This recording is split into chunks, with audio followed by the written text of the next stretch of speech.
Hello everyone, I hope you all are doing great. This is the No Stress SPSS series where we break down SPSS for you in smaller tutorials. Before moving ahead, do subscribe to our channel, press the bell icon button and like our video so that you don't miss any update from our channel. अब हम इस video में क्या करने वाले हैं, आज हम देखेंगे कि नॉर्मैलिटी टेस्टिंग स्पेसेस में कैसे करते हैं। उससे पहले हमको समझना है कि नॉर्मैलिटी टेस्टिंग का मतलब क्या है।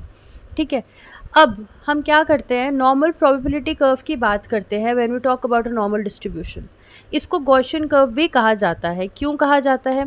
ये जो कर्व था actually it was given by a German mathematician जिनका नाम था कार्ल फ्रेडरिक गॉस, जिन्होंने एक्चुअली में एक 2 पैरामीटर एक्सपोनेंशियल फंक्शन बनाया था 1809 में to study the astronomical observation errors. उसके बेसिस पे ये जो नॉर्मल प्रोबेबिलिटी कर्व है वो बना, इसीलिए उन्हीं के नाम के हिसाब से इसको गॉसियन कर्व भी कहा जाता है। So when we translate it to Hindi it is called प्रसामान्य वक्र या नॉर्मल कर्व आप इसको बोल सकते हैं, या प्रसामान्य वितरण वक्र कह सकते हैं which is normal distribution curve. ठीक है, अब समझते हैं कि इसकी कैरेक्टरिस्टिक्स क्या होते हैं। सबसे पहले ये कॉन्टिन्यूस रैंडम वेरिएबल होता है। कॉन्टिन्यूस का मतलब क्या है कि इसकी जो वैल्यू है वो एक किसी भी रेंज के अंदर होगी, मतलब न्यूमेरिकल फॉर्म में होगी। न्यूमेरिकल में क्या हो सकता है, जैसे कि हमारी हाइट कितनी होगी, 5 फुट 6 फुट है, 10 सेंटीमीटर 20 सेंटीमीटर एट्सेट्रा। या वेट की अगर हम बात करते हैं 60 किलो 50 किलो एट्सेट्रा। टेम्परेचर की अगर हम बात करते हैं तो 50 degree Celsius 45 degree Celsius etcetera. फिर अगर हम IQ स्कोर्स की बात करते हैं जैसे कि, तो IQ कितना है 90 100 110 140 एट्सेट्रा। तो ये सब क्या है, ये कॉन्टिन्यूस डेटा है, तो इसको हम नॉर्मल डिस्ट्रीब्यूशन में जो है वो बता सकते हैं, डिस्क्राइब कर सकते हैं। ठीक है, then the second thing here is bell shaped curve. जो NPC हमारा होता है उसका जो रिप्रेजेंटेशन होता है, जब आप उसको ग्राफ में रिप्रेजेंट करोगे तो ऐसी फिगर बन के आएगी जैसे कि एक बेल हो। बेल का हिंदी क्या होता है, घंटा। ठीक है, तो आपको ऐसा दिखेगा जैसे किसी ने वहाँ पे एक बेल बना दिया हो। इसी शेप का आपका नॉर्मल प्रोबेबिलिटी कर्व होता है।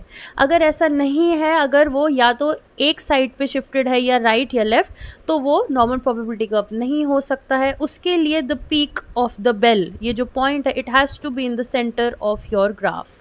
ठीक है, ये हो गया बेल शेप्ड कर्व। अब हमको समझना है कि एसिम्प्टोटिक का क्या मतलब होता है। In the context of functions and graphs, an asymptote is a line that a graph approaches as the input, usually which is your x, becomes extremely large or extremely small. Therefore it extends from minus infinity to plus infinity. इसका ये मतलब है कि जब हम asymptote की बात करते हैं मैथमेटिक्स में, तो it is a line that a graph approaches as the input, जो हमारा x axis होता है, which becomes extremely large or extremely small. Therefore it extends from minus infinity to plus infinity. ठीक है, तो आपको ये समझना है कि जब हम NPC की बात करते हैं तो वो एसिम्प्टोटिक होता है, वो एक्स एक्सिस को टच नहीं करेगा, क्योंकि हमारा जो एक्स एक्सिस है it extends to the infinities. दोनों साइड पे, पॉजिटिव साइड पे प्लस इन्फिनिटी की तरफ जाएगा और माइनस या नेगेटिव की साइड पे माइनस इन्फिनिटी की तरफ जाएगा। इसीलिए जो हमारा यहाँ पे डिस्टेंस होता है वो आपको दिखाई देगा, इट इज़ ऑलवेज प्रेजेंट। वो कभी भी जो आपकी लाइन है वो आपके ग्राफ को यहाँ पे टच नहीं करेगी, हमेशा इसमें डिस्टेंस होगा। इसको बोलते हैं एसिम्प्टोटिक। ठीक है, ये आपके NPC में हमेशा देखा जाएगा। Next is यूनिमोडल। Since there is only one point in the curve which has maximum frequency, जो ये टॉप का होता है यहाँ पे, that has a maximum frequency, आपको पता है। इसीलिए हम कहते हैं कि जो हमारा नॉर्मल प्रोबेबिलिटी कर्व है that is unimodal, it has only one mode. ठीक है, एक ही मोड होता है हमारे नॉर्मल प्रोबेबिलिटी कर्व में। Then we have to understand कि जो हमारा मीन होता है वो मीडियन और मोड के बराबर होता है सेंटर में, विच इज़ ज़ीरो। हमारे NPC में mean is equal to mode is equal to median, zero. ठीक है, ये हो गया। अब हमको क्या समझना है कि जो कर्व होता है हमारा, जो नॉर्मल प्रोबेबिलिटी कर्व होता है, it is balanced around its central point, जो हमारा मीन है। ठीक है, उसका क्या मतलब है कि जो हमारा लेफ़्ट या राइट का आधा हिस्सा है वो लेफ़्ट और राइट के आधे हिस्से के बराबर है। क्या मतलब, जैसे ये लाइन आपको दिख रही है, अगर हम इसके बीच से इस ग्राफ को काट देंगे तो जो इधर का हिस्सा होगा, लेफ़्ट का हिस्सा, वो राइट के हिस्से के जितना होगा, तो वो एक दूसरे की मिरर इमेज होगी। ठीक है, तो वो क्या बोल रहे हैं, the curve is balanced around its central point with left and right halfs being the mirror image. तो अगर आप इस ग्राफ को बीच से काटोगे तो लेफ़्ट और राइट जो है वो एक दूसरे के मिरर इमेज होंगे, वो कम्प्लीटली सिमेट्रिकल और इक्वल होंगे। ठीक है. Since NPC is symmetrical, NPC is also bilateral, meaning that 50% of the area under the curve lies to the left and 50% lies to the right. जैसे अभी हमने ऊपर समझा कि वो सिमेट्रिकल होता है. अब अगर कोई भी चीज़ सिमेट्रिकल है तो उसका क्या मतलब है कि उसका एक आधा हिस्सा उसके दूसरे आधे हिस्से जितना ही है. ठीक है, थोड़ा सा कंफ्यूजिंग होगा बट आप यहाँ पे दोबारा इसको बैक करके लाइन को दोबारा पढ़ोगे so you will be able to understand it. ठीक है, क्योंकि एनपीसी सिमेट्रिकल है वो बायलेटरल भी है. मतलब कि इस ग्राफ के जो अंडर डेटा आ रहा है, ठीक है, the distribution of data is equal, कि इस साइड भी 50% डेटा लाई करेगा और इस साइड भी 50% डेटा लाई करेगा. ठीक है, ये हो गया हमारा बायलेटरल. अब हमको समझना है the points of influx occur at ±1 standard deviation. The normal curve changes its direction from convex to concave at a point recognised as a point of influx. अभी मैं इसका मतलब समझाती हूँ. If we draw the perpendiculars from these 2 points of influx to the curve to the horizontal x-axis that touch a distance 1 standard deviation unit from above and below the mean. ठीक है, अब इसको मैं समझाती हूँ इसका क्या मतलब है. ये देखो, तो जब आप अपने एनपीसी को देखते हो, ये वाला जो पॉइंट होता है आपका, जहाँ से पीक शुरू होने लगती है, उसको बोला जाता है पॉइंट ऑफ इनफ्लक्स. ठीक है, तो ये जो टॉप का हिस्सा है जहाँ पीक बन रही है आपकी, वो कनकेव पार्ट है आपके ग्राफ का. देखो, इस ग्राफ को देखो, यहाँ पे इन्होंने समझा रखा है ना. ये पार्ट जो है दैट इज कनकेव, और ये वाला जो पार्ट है आपका जहाँ पॉइंट ऑफ इनफ्लक्स आ रहा है, जहाँ बनना शुरू हो गया है आपका, यहाँ तक पहुँच गया है, that is called your convex. ठीक है, तो इन्होंने ये चीज़ आपको क्लियर कर दी है कि इस पॉइंट को पॉइंट ऑफ इनफ्लक्स बोला जाता है. इसके ऊपर आपका यहाँ वाला जो ये पॉइंट है, ये जो पीक आ रहा है, उसको आपको क्या समझना है कि that is concave in nature. और ये जो दो आपकी साइड्स हैं, ये वाली और ये वाली, इसको बोला जाता है convex.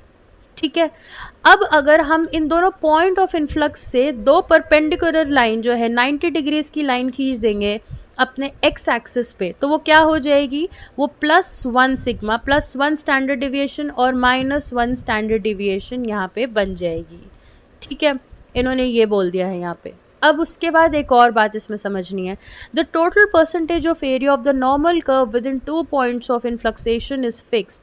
Approximately 68.26% of the curve line area of the curve lines lies within the limit of your plus minus. हाँ, अब ये देखो, ठीक है, आपका जो यहाँ पे मैंने प्लस और -1 स्टैंडर्ड डेविएशन आपको समझाया. ठीक है, आपका जो मीन है that is your central point. Right में चलोगे तो पॉजिटिव वैल्यूज़ आएंगी, लेफ्ट में जाओगे तो नेगेटिव वैल्यूज़ आएंगे. तो राइट में it is +1 standard deviation, +2 standard deviation and +3. Left में -1 standard deviation, -2 standard deviation and -3. अब उन्होंने क्या बोला है कि जो आपका फर्स्ट पॉइंट ऑफ इन्फ्लक्सेशन है उसके बीच में आपका 68.26, देखो 34.13 और 34.13 को ऐड करोगे तो क्या आएगा 68.26. तो ये वाला जो एरिया होगा, जो यहाँ की वैल्यूज़ होंगी, वो 68.26% ऑफ द डेटा रिप्रेजेंट करेंगी. देन उसके बाद एक स्टैंडर्ड डेविएशन और अगर हम आगे बढ़ जाते हैं तो वो क्या हो जाएगा 13.59, और 13.59 को 68.26 के साथ ऐड कर दोगे, दिस विल बिकम 95.44, और अगर इस सारे को ऐड कर दोगे इट विल बिकम 99.73%. तो इसीलिए हम क्या बोलते हैं, हम ये बोलते हैं कि जो total area under normal curve है उसको हम 100% प्रोबेबिलिटी लेकर चलते हैं. समझ गए यहाँ से. So this is the percentage of the data which is under our normal probability curve. ठीक है, अब हमको ये समझना है कि हम नॉर्मल डिस्ट्रीब्यूशन की ज़रूरत क्या है हमको. अब क्या है कि बहुत सारे स्टैटिस्टिकल मेथड्स हैं that require a normal distribution, जैसे कि टी टेस्ट है, रिग्रेशन है, एफ टेस्ट है. ये सब चाहते हैं कि जो इनका कॉन्टिन्यूस डेटा है वो नॉर्मली डिस्ट्रीब्यूटेड हो. इसीलिए हमें चेक करना पड़ेगा कि ये टेस्ट करने से पहले कि क्या हमारा डेटा नॉर्मली डिस्ट्रीब्यूटेड भी है.